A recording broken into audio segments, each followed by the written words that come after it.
The Furnished Room by OHenry. I am your narrator. Restless, shifting, fugacious as time itself is a certain vast bulk of the population of the red brick district of the Lower West Side. Homeless, they have 100 homes. They flit from furnished room to furnished room, transients forever, transients in abode, transients in heart and mind. They sing, Home Sweet Home in ragtime. They carry their lares et penates in a bandbox. Their vine is entwined about a picture hat. A rubber plant is their fig tree.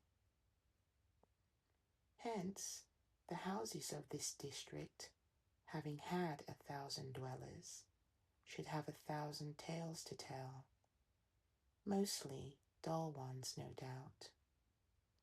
But it would be strange if there could not be found a ghost or two in the wake of all these vagrant guests. One evening, after dark, a young man prowled among these crumbling red mansions, ringing their bells.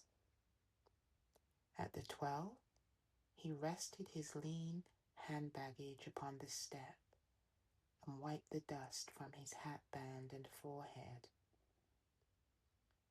The bell sounded faint and far away in some remote hollow depths. To the door of this, the 12th house whose bell he had rung, came a housekeeper who made him think of an unwholesome, surfeited worm that had eaten its nut to a hollow shell and now sought to fill the vacancy with edible lodgers. He asked if there was a room to let. Come in, said the housekeeper. Her voice came from her throat. Her throat seemed lined with fur. I have the 3rd floor back. Vacant since a week back, should you wish to look at it. The young man followed her up the stairs. A faint light from no particular source mitigated the shadows of the halls. They trod noiselessly upon a stair carpet that its own loom would have forsworn. It seemed to have become vegetable, to have degenerated in that rank, sunless air to lush lichen or spreading moss that grew in patches to the staircase and was viscid under the foot like organic matter. At each turn of the stairs were vacant niches in the wall. Perhaps plants had once been set within them. If so, they had died in that foul and tainted air. It may be that statues of the saints had stood there, but it was not difficult to conceive that imps and devils had dragged them forth in the darkness and down to the unholy depths of some furnished pit below. This is the room, said the housekeeper from her furry throat. It's a nice room. It ain't often vacant. I had some elegant people in last summer. No trouble at all, and paid in advance to the minute. The water's at the end of the hall. Sprowls and Mooney kept it 3 months. They'd done a vaudeville sketch. Miss Beretta Sprowls. You may have heard of her. Oh, that was just the stage names. Right over there is the dresser where the marriage certificate hung, framed. The gas is here, and you see there's plenty of closet room. It's a room everybody likes. It never stays idle long. Do you have many theatrical people rooming here? Asked the young man. They comes and goes. A good proportion of my lodgers is connected with the theatres. Yes, sir. This is the theatrical district. Actor people never stays long anywhere. I get my share. Yes, they comes and they goes. He engaged the room, paying for a week in advance. He was tired, he said, and would take possession at once. He counted out the money. The room had been made ready, she said, even to towels and water. As the housekeeper moved away, he put, for the 1000th time, the question that he had carried at the end of his tongue. A young girl, Miss Vashna, Miss Eloise Vashna. Do you remember such a one amongst your lodgers? She would be singing on the stage, most likely. A fair girl of medium height and slender with reddish gold hair and a dark mole near her left eyebrow. No, I don't remember the name.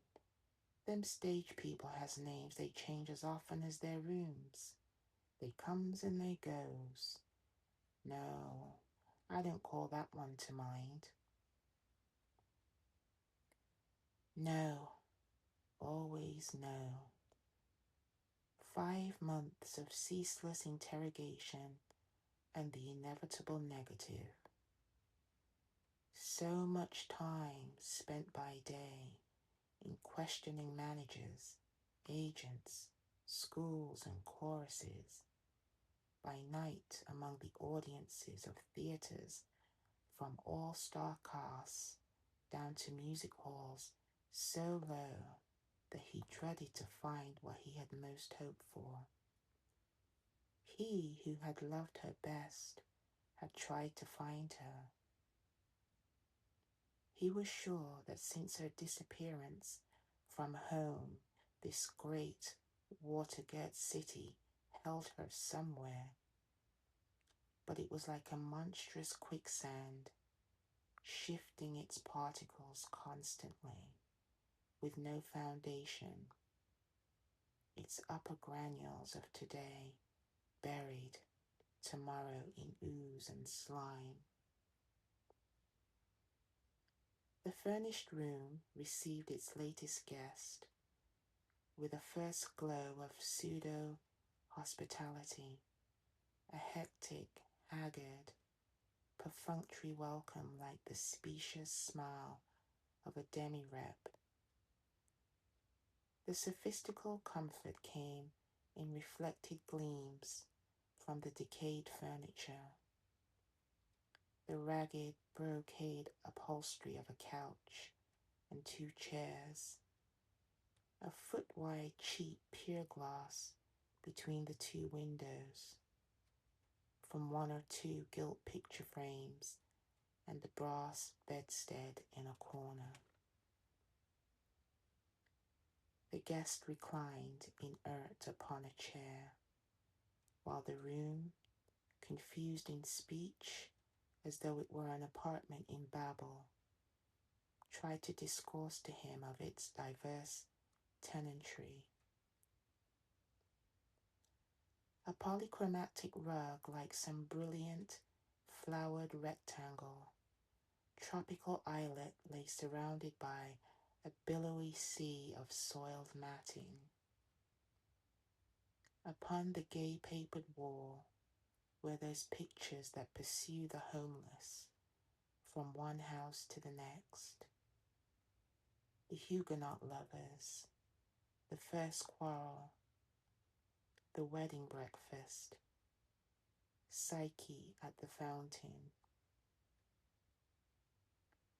The mantle's chastely severe outline was ingloriously veiled behind some pert drapery, drawn rakishly askew, like the sashes of the Amazonian ballet. Upon it was some desolate flotsam, cast aside by the rooms marooned when a lucky sail had borne them to a fresh port. A trifling vase or two, pictures of actresses, a medicine bottle, some stray cards out of a deck. One by one, as the characters of a cryptograph became explicit, the little signs left by the furnished room's procession of guests developed a significance. The threadbare space in the rug in front of the dresser told that lovely woman had marched in the throng. Tiny fingerprints on the wall spoke of little prisoners trying to feel their way out to sun and air. A splattered stain, raying like the shadow of a bursting bomb, witnessed where a hurled glass or bottle had splintered with its contents against the wall. Across the pier glass had been scrawled with a diamond in staggering letters the name Marie. It seemed that the succession of dwellers in the furnished room had turned in fury, perhaps tempted beyond forbearance by its garish coldness, and wreaked upon it their passions. The furniture was chipped and bruised. The couch, distorted by bursting springs, seemed a horrible monster that had been slain during the stress of some grotesque convulsion. Some more potent upheaval had cloven a great slice from the marble mantel. Each plank in the floor owned its particular cant and shriek as from a separate and individual agony. It seemed incredible that all this malice and injury had been wrought upon the room by those who had, for a time, called it their home. And yet it may have been the cheated home instinct surviving blindly, the resentful rage at false household gods that had kindled their wrath. A hut that is our own, we can sweep and adorn and cherish.